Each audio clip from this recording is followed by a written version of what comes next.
Hi everyone, it's Miss Frankie.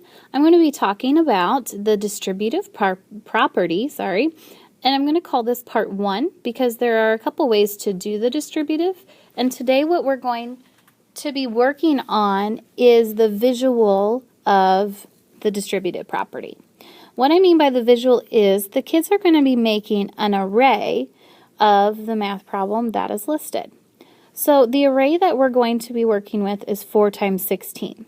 If you don't remember what an array is, that's where I took something like 5 times 3, and I made it into 5 rows going down and 3 columns.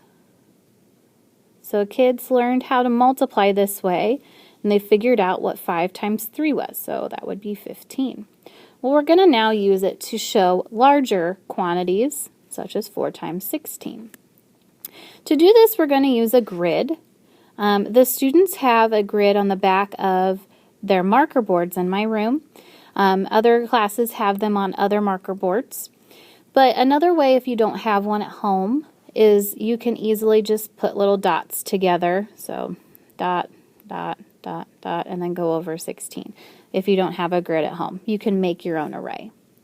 But since I have a grid here, I'm going to go ahead and show you how to make one. So to make the array, I'm going to go down 4 rows. So there's my 4 rows, 2, 3, 4, and then over 16.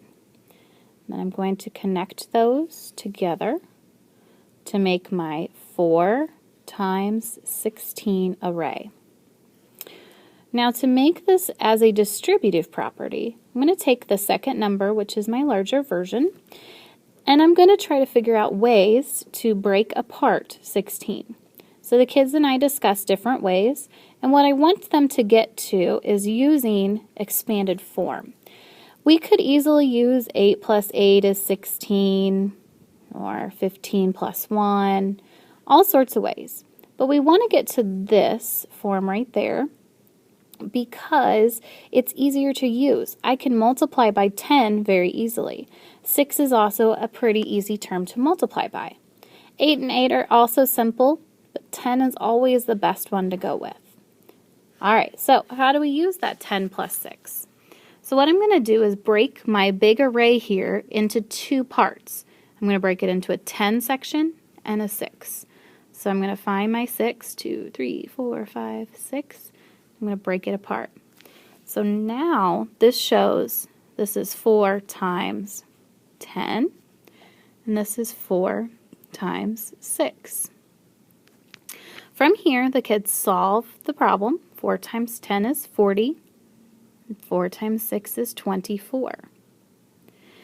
What the students are going to do are take these 2 numbers, well, since the whole array is what we're trying to use, 4 times 16, I'm going to take both products and add them together.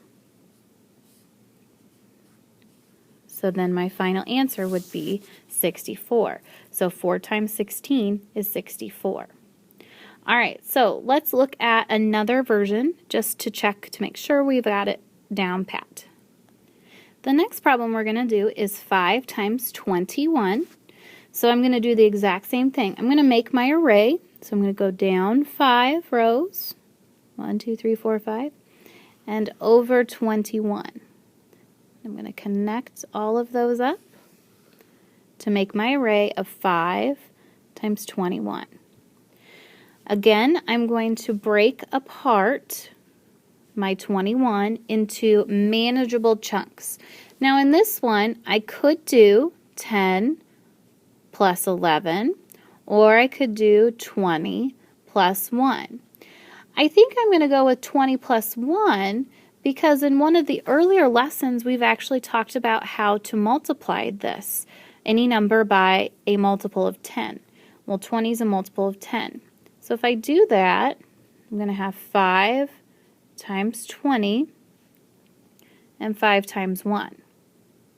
Well, 5 times 20, I find my base problem, which is 5 times 2, that's 10, and I add my 0. So 5 times 20 is 100. And then 5 times 1 is 5. So I'm going to take my 2 products and add them together.